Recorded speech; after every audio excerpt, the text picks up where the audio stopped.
everyone. Thanks for joining me today. I'm Kate McMahon, and this is Profile. And I'm really excited to introduce you to Elizabeth York. Elizabeth is the executive director of the Cape Cod Maritime Museum. Welcome, Elizabeth. Thank you for having me. It's really exciting to meet you. You're relatively new to the museum, Mhm. and I have to say, it's a great spot. I love to go there myself, and so glad that you're going to be there to help with the mission and keep the museum going in the right direction. Yes, I'm excited to be here as well. It's a really great museum, and it's been nearly 3 months that I've been here, and the whole time I've been having such a great time. A lot of fun. It's a wonderful place to work, and it's a wonderful place to be. Yeah, that is great. Now, I believe you've worked in museums in the past, so this isn't the first time working for a 501c3 museum. No, it's not my first time. It is my first time as an executive director, though. My previous experience includes working at Battleship Cove in Fall River. Before that, I used to work for the Trustees of Reservations here in Massachusetts. I also worked for a couple museums out in California, including the USS Hornet Museum, the Phoebe Hearst Museum of Anthropology in Berkeley, California, the Oakland Aviation Museum, and the Computer History Museum in California. So Wow, um, all combined, it's a lot of museums, a pretty decent amount of experience. it sure is, and quite diverse too. Yes, yes, yes. They in graduate school they called me the planes, trains, and automobiles person because I was always working in museums that were a little bit off the beaten path, not your typical art or history museum. I love that. I love that. Now, I'm sure our viewers can see a little bit behind you, if not a lot. I think you are actually sitting in one of your exhibits right now. I am. I am sitting in Pete Culler's boat shop right now. And this is a replica boat shop of Pete Culler, who was a very well-respected and famous boat builder and designer from Cape Cod. So behind me are his tools, both hand and power tools, and everything that he would have used and held in his boat shop to, build and design. So it's one of the best exhibits here for sure. And it's amazing to first walk in and see this and have this amazing contextual experience. It's like you just walked in. So I yeah, love it. I love it. So, can you tell us a little bit about any of the other exhibits right now for that are sure. in the museum? Yeah, so we have quite a different a wide variety of exhibits going on here. In our historical museum section, we have an exhibit on the lightships of Cape Cod, the life-saving ships. We also have an exhibit on navigation and navigational tools. So stick charts all the way up through sextants and GPS locators. It's really cool. We also have an exhibit about shellfish and shellfishing on Cape Cod. So you can learn a lot about that and the extent with which shellfishing occurs out here. Then we also have a traditional art gallery on the other side of our building where we have three different Cape Cod photographers exhibited right now. Um, Absolutely amazing photography. And really, one of the artists has this really, really neat way of creating his photographs. So it's really worth coming in and having a look at. And then downstairs, we have a living exhibit in our boat shop where, the days that we're open, you can catch our boat wright and our curator actively working on building boats and restoring boats. Outside, we have our boat shed where we have quite a few different boats on display from all around Cape Cod, all around different areas. And you can take a look at these boats and see the different ways that they are built depending on the region of Cape Cod that they're from and their needs. So having a more, shallow draft or a deeper draft. So then we also have our surf boat outside, which is currently being restored. And that's a surf boat from probably about circa 1901, 1899 to 1901, that was actually used out here on Cape Cod in life-saving rescues. So they're working on restoring that right now. And um, that's the extent of our exhibits. It's a small but mighty museum in terms of what we have. Yeah, that's exactly what I was going to add because from the front of the building, It looks like a good sized museum, but I've been indoors and it is amazing the amount of exhibits and it's very cool. Cape Right. Cod has such a rich history, and Yes. the museum, in my opinion, has done such a great job of capturing Hmm. what has happened here over Yes. the last few centuries. Absolutely. Absolutely. It really packs a punch in terms of going from, the beginning of time all the way through boat building today. Yeah, And Cape Cod's history and maritime history to yeah, today. We all know that Cape Cod's surrounded by water and it really has subsisted off of the sea. And so we try at this museum to do the best we can to educate the public on that and how important that is. And that might be through, marine ecology and marine biology, or it might be through history, and it might be through hands-on activities. So, yeah. that's great. Now we are still in the midst of the pandemic. Hmm. But it's very cool that you all have been able to open on a very limited basis. Can Hmm. you tell us more about that? Yep. So we have reopened. We're open 3 days a week, Wednesdays, Thursdays, and Fridays.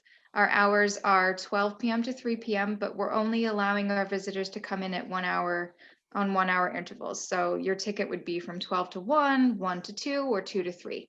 And in each hour increment, we only allow 6 people in the building for visitors.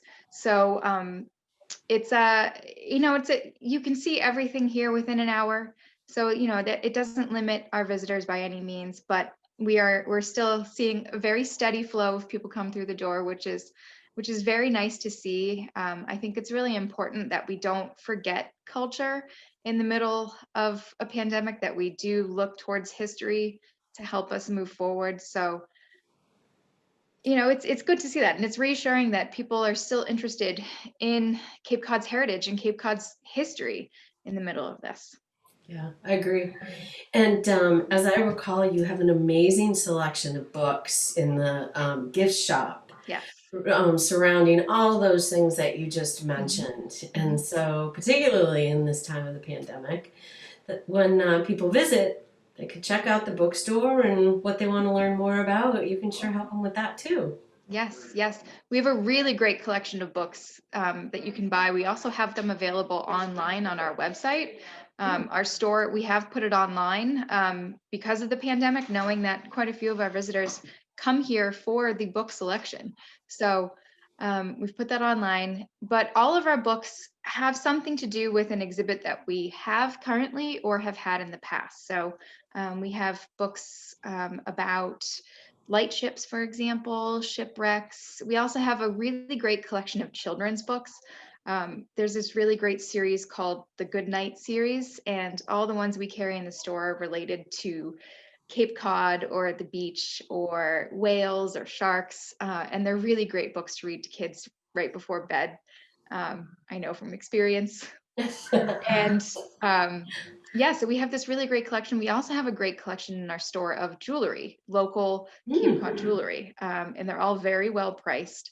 That's going to be going online in the future as well, but we're still open for people to come in and have a look during our opening hours as well. That's great. That's just awesome. Wonderful gem that you have there. Congratulations again.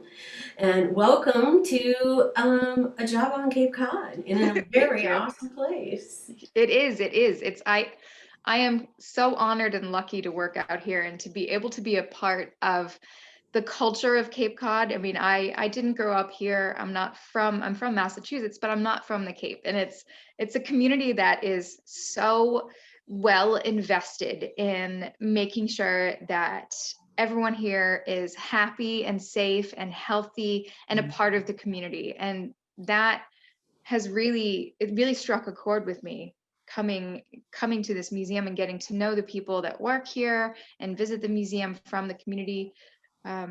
Cape Cod is it's a really special place. Yeah, People are very supportive. it is. It's a really special place. So, if our visitors would like to get involved with the Maritime Museum, what are your ideas on how they can help you? Ways that they can get involved is that we have an educational lecture series coming up. Actually, the 7th of November is our first lecture series, and that's going to be kicked off with Nathaniel Philbrick, who wrote the book The Mayflower, about the Mayflower. So he's going to be speaking about that since it's the 400th.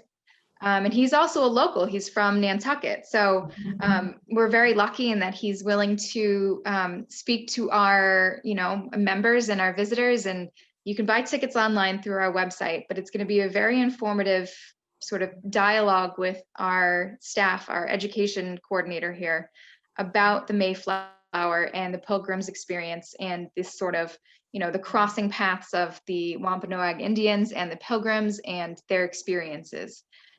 We also have other lectures coming up later on in November and December, and we will also have more posted for the winter months of January and February. We have in late November, we have the Honorable Greg Williams talking about Mad Jack Percival, who is a well-known personality in Barnstable. We also have Dr. Frank Fish, who is a marine biologist. He will be talking about humpback whales and biomimicry, which is the use of the sort of the physicality of animals and turning them into technology in a way. So he's going to be talking about how humpback whales' fins have ridges on them and how they've used that type of engineering in new technology like windmills and other technological advancements based off aquatic animals and aquatic life. Then we also have Judy Hanley, who will be talking about her voyage around the world, sailing alone with her husband around the world, and talking about her experience. So, please join us for those. And we also have an exhibit coming up. We're hoping to have it opened in the early winter months, like January and February. And that's going to be about the interactions between the Pilgrims and the Wampanoag Indians when they came to Cape Cod on the Mayflower. So that's going to be a really extensive exhibit. It's going to be really, really informative, full of the information that they never taught you in school. Some really interesting, fascinating panels and interpretive panels for the exhibit as well coming up. That's great. I love it. I love it. So you have a great website, and if our viewers want to learn more, that's a great way for them to get a hold of you, isn't it? Yes. And the website is www.capecodmaritimemuseum.org. All of it spelled out. Great. Well, thanks so much for joining me today. I really appreciate it and look forward to talking to you again soon. Yes, thank you. Thank you.